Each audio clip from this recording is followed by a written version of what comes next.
হঠাৎ করে সুমন বলল, লাদেন একটা কথা বলবো? বল, কি বলবি?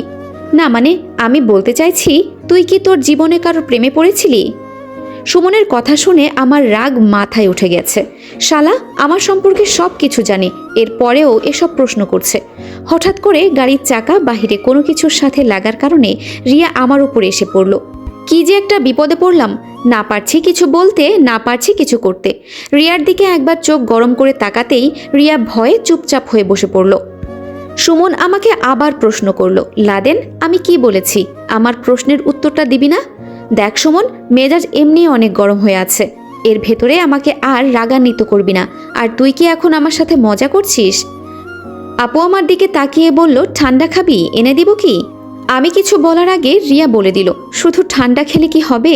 তোমার ভাইকে বরফ দিয়ে গোসল করিয়ে আনো, তাহলে মেজাজ হয়তো কিছুটা ঠান্ডা হবে। আমি আর কারো কোনো কথার উত্তর না দিয়ে চুপচাপ বসে আছি। আমি জানি রিয়া সবাইকে ওর দলে নিয়ে গেছে, সবাই এখন চাই আমি যেন রিয়াকে বিয়ে করি। প্রায় 2 ঘন্টা জার্নি করার পর আপু বলল, আমরা চলে এসেছি। আমি শুধু আপুর দিকে তাকিয়ে বললাম, তুই না বলেছিলি আমাদের অনেক দূর যেতে হবে, আর এখন এত তাড়াতাড়ি আমরা চলে এলাম? এত নাটক করার কি দরকার ছিল বল? সকাল সকাল তো আমাকে একটু ঘুমাতেও দিলি না। আপু একটা মুচকি হাসি দিয়ে বলল, যে মেয়েকে আমরা দেখতে এলাম, এই মেয়ে কিছুক্ষণ পর কলেজে চলে যাবে, এজন্যই তো তাড়াতাড়ি চলে এলাম। গাড়ি থেকে নামতেই একটি ছেলে আমাদের দিকে এগিয়ে এলো। সুমন আমার কানে কানে বলল, এই ছেলেটা নাকি মেয়ের ভাই, মানে আমার শালা হবে। আপু আর সুমন আগে আগে যেতে লাগলো, সেতু মাঝখানে আর রিয়া আমার সামনে। হঠাৎ আলতো আওয়াজ করে রিয়া বলল, আমাকে ছাড়া অন্য মেয়ে বিয়ে করে তুমি সুখে থাকতে পারবে বুঝি? রিয়ার কথার উত্তর দিয়ে আমি বললাম, মুরব্বীদের মুখে শুনে এসেছি, সবাইকে এক কথা বারবার বলতে নেই, তাহলে ওদের শরীরের ভাব বেশি হয়ে যায়, নিজেকে নিজে চিনতে পারে না। সবাইকে বেশি তেল দিতে নেই। থাক, এখন আর কথা বাড়াতে চায় না, ভালো একটা কাজে এসেছি, প্লিজ এখানে কোনো ধরনের ঝামেলা করো না। রিয়া মুচকি হাসি দিয়ে বলল, ভালোবাসার মানুষ যদি সুখে থাকে তাহলে তাকে আমি কেন বিরক্ত করব? আমার জীবন হয়তো দুঃখে যাবে, নয়তো ওপারে গিয়ে তোমার জন্য দোয়া করব। তবে একটা কথা কি, আমি তোমাকে সত্যিই ভালোবাসতাম, তবে সেটা প্রকাশ করার আগে যে এত কিছু হয়ে যাবে এটা আমি জানতাম না। দোয়া করি তোমার জীবন যেন সুখেই যায়। এই কথাগুলো বলে রিয়ার চোখের পানি মুছল। রিয়ার কথাগুলো শুনে আমার বুকের মাঝে কেমন জানি চিনচিন করে ব্যথা করতে লাগলো। কেন এমন হলো এটা বলতে পারছি না, তবে আমার কেমন যেন মনে হচ্ছে আমি আমার আপনজন কাউকে হারাতে বসেছি। বাসার ভেতরে গিয়ে সুমনের পাশে চুপচাপ বসলাম। আপু আর রিয়া ভেতরে গেল। সেতু আমাদের সামনে গিয়ে বসলো। সেতুর দিকে তাকাতেই সেতু আস্তে করে বলল, দোয়া করি মেয়েটা যেন কালো হয়, আর এই কি যেন বলে না, বয়ফ্রেন্ড নাকি। সুমন সেতুকে ধমক দিয়ে বলল, চুপ করবে সেতু, এসব কথা কেউ বলে? যদি ওদের কেউ শুনে ফেলে তো কি হবে? সেতু আর কিছু না বলে মন খারাপ করে বসে আছে। কিছুক্ষণ পর আপু আর রিয়া বাহিরে আসলো। আপু আমার পাশে বসে বলল, আমি বলছি না মেয়েটা তোর সাথে খুব মানাবে? সাথে রিয়াও তাল মিলিয়ে বলল, ওর সাথে খুব মানাবে, বলতে হবে মেয়েটা অনেক সুন্দর। রিয়ার কথা শুনে আমি ওর দিকে একবার তাকালাম। মনটা চাইছে রিয়াকে আপন করে নিতে, কিন্তু কোনো এক বাধার কারণে পারছি না। আমি জানি রিয়া ওর ভেতরে কতটা কষ্ট চেপে রেখে এসব কথা বলছে, যে কিনা আমাকে এত ভালোবাসে, আর আজকে আমার জন্যই ও মেয়ে দেখতে এসেছে। আমি বুঝতে পারছি না ও কিভাবে এখানে আছে। কিছুক্ষণ পর মেয়ের মা বাবার সাথে আমার পরিচয় হলো। সব মিলিয়ে মোটামুটি সব কিছুই ঠিকঠাক আছে। অনেকক্ষণ পর মেয়েকে আমাদের সামনে নিয়ে আসলো। সুমন আমার কানে কানে বলল, মুখ তুলে একবার সামনে তাকিয়ে দেখ, ভালোই সুন্দর আছে, তুই কি বলিস? সুমনের কথা মতো সামনে তাকিয়ে দেখি সত্যি সুমনের কথাই ঠিক, মেয়েটা মোটামুটি ভালোই সুন্দর আছে, তবে পিচ্চি। মেয়ের বাবা আপুকে বলল, তা মা কিছু হা না উত্তর দাও। আপু আমার দিকে তাকিয়ে ইশারা করে বলল, কি পছন্দ হয়েছে? আমি আপুর দিকে না তাকিয়ে রিয়ার দিকে তাকালাম। রিয়ার চোখে প্রায় পানি আসবে আসবে অবস্থা হয়ে গেছে। এই মুহূর্তে আমি কি বলবো ভেবে পাচ্ছি না, তবে হাসি মুখে আপুর দিকে তাকালাম। আপুও হাসি মুখে বলে দিল, মেয়ে আমাদের পছন্দ হয়েছে, এখন কথাবার্তা বলে সব কিছু ঠিকঠাক করে ফেলি। মেয়ের বাবা বলল, সকালে আসতে বলেছি দেখে আপনারা আবার কিছু মনে করেন নাই তো? আমার মেয়ের আবার পরীক্ষা চলছে তো, এজন্যই বললাম। সুমন মেয়ের বাবাকে প্রশ্ন করেই দিল, মেয়ের যদি পরীক্ষা চলে তাহলে ছেলে দেখেছেন কেন? আগে ভালো করে পড়াশোনা করবে, তারপর না হয়।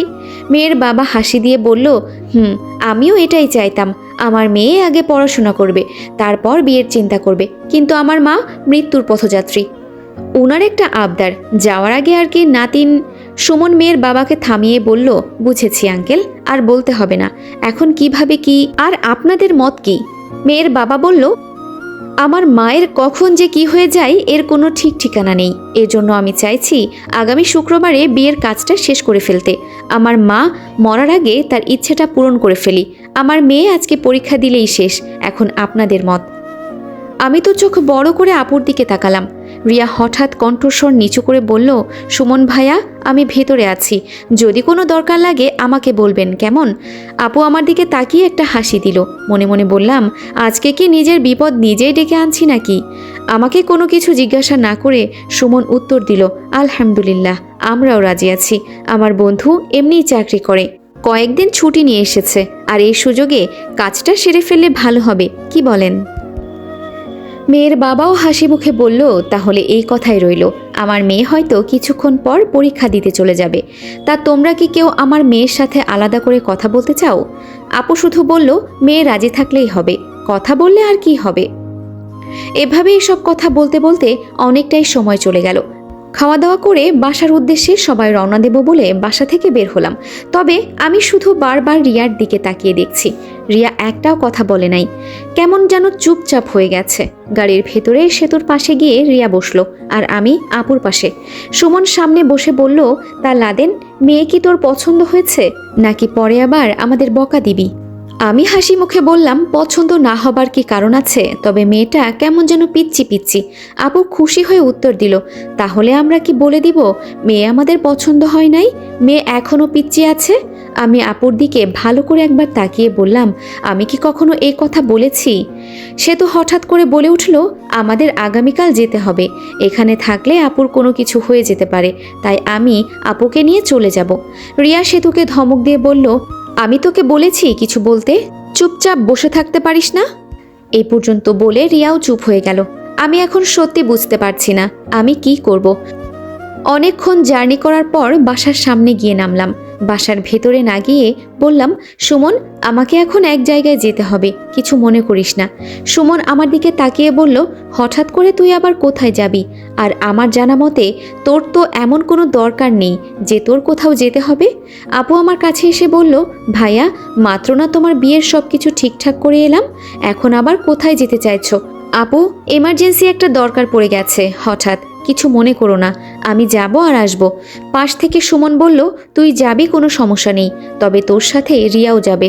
বলা তো যায় না, তুই যদি আমাদের, দেখ সুমন, তুই আমার বন্ধু, আবার আমার বোনের জামাই হিসেবে আমি তোকে মানি।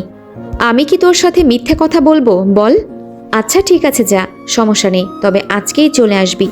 রিয়া আমার কাছে এসে আমার হাতে মোবাইলের মতো কি একটা দিয়ে বলল, যদি কোনো বিপদে পড়ো তাহলে আমাকে জানিয়ে দিও, আমি চলে আসব। রিয়ার জিনিস রিয়ার হাতে দিয়ে বললাম, যেই মেয়েকে আমার সাহায্য করতে হয় সব সময়, সে আবার আমাকে কি সাহায্য করবে? আমার কথা শুনে লজ্জায় রিয়া কোনো কিছু না বলে চুপচাপ আপুর পিছনে গিয়ে দাঁড়িয়ে পড়ল। আমি আর কোনো কিছু না বলে সামনে যেতে লাগলাম।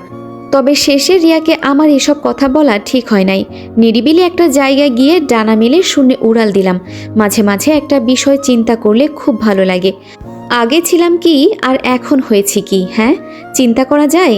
নিচে নেমে কোনো মতে মুখ ঢেকে আমাদের বাসার দোকানের সামনে গেলাম। কতদিন পর আমার নিজের বাড়িতে এসেছি, মনটাই ভরে গেল। মুক্তা আমাকে ভেতর থেকে দেখে একেবারেই চিনে গেল। মুক্তা আমাকে দেখার সাথে সাথে দোকান বন্ধ করে সামনে হাঁটতে লাগলো। আমিও ওর পেছনে পিছনে যেতে লাগলাম। কিছুক্ষণ পর মুক্তা নিরিবিলি একটা পরিবেশে দাঁড়িয়ে বলল, কেমন আছো লাদেন? মুক্তার মুখে আমার নাম শুনে আমি খুব অবাক হলাম। তাও মুক্তার কথার উত্তর দিয়ে বললাম, এই তো আলহামদুলিল্লাহ, ভালো, তুমি? মুক্তা হাসি মুখে বলল, আমি অনেক অনেক ভালো আছি, যা বলার বাহিরে। তুমি আমার জন্য যা কিছু করেছো না, কি বলবো আর তোমাকে। আমাকে নতুন করে বাঁচতে শিখিয়েছো তুমি। তবে একটা কথা, তোমাকে আর পালিয়ে বেড়াতে হবে না। আমি সেই দিনই থানায় গিয়ে তোমার আম্মুকে যারা খুন করেছে তাদের ধরিয়ে দিয়েছি। আমার কাছে ভিডিও ফুটেজ ছিল, আমি কোনো এক কারণে ভিডিও করে রেখেছিলাম, কিন্তু কোনো একদিন যে এর প্রয়োজন হবে তা আমি জানতাম না। কোর্টে তোমাকে নির্দোষ প্রমাণিত করেছি আমি। তুমি ছিলে না, আমি বলেছি তুমি পালিয়ে অন্য কোথাও আছো। শুধু একদিন সময় করে কোর্টে গিয়ে দেখা করে আসবে। আর তোমার চাচা চাচি সব সময় আমাকে তোমার কথা বলে। তুমি কই আছো, আমি যেন তাদেরকে তোমার কাছে নিয়ে যাই। তুমি একা এত কিছু কিভাবে করলে? মুক্তা মাথা নিচু করে বলল, জীবনটাই তো অহংকার করে কাটিয়ে দিলাম। আবার যখন যাকে পারতাম তাকে ব্যবহার করতাম। আর আমি এসব করতে পেরেছি একজনের জন্য, যে আমাকে এখানে আসার পর থেকে সব সময় সাহায্য করেছে।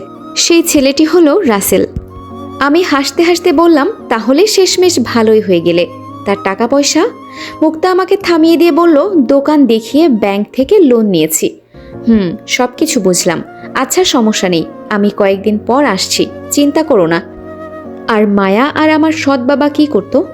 মুক্তা এই সম্পর্কে কোনো কিছু না বলে বলল, ওদের কথা বাদ দাও, অন্য একদিন বলবো। আজকে আমার মুড ভালো আছে। এসব বলে এখন আর মনটাকে খারাপ করো না। তা তোমার কি খবর? আমার আবার খবর, আজকে মেয়ে দেখে আসলাম। আগামী সপ্তাহে বিয়ে। বিয়েটা বুঝি রিয়ার সাথে না? আরে না, বিয়েটা অন্য একটা মেয়ের সাথে। তুমি তো জানো রিয়া আমার সাথে কি কি করেছে। এরপরেও ওকে আমি কিভাবে বিয়ে করি। মুক্তা আমার কথা শুনে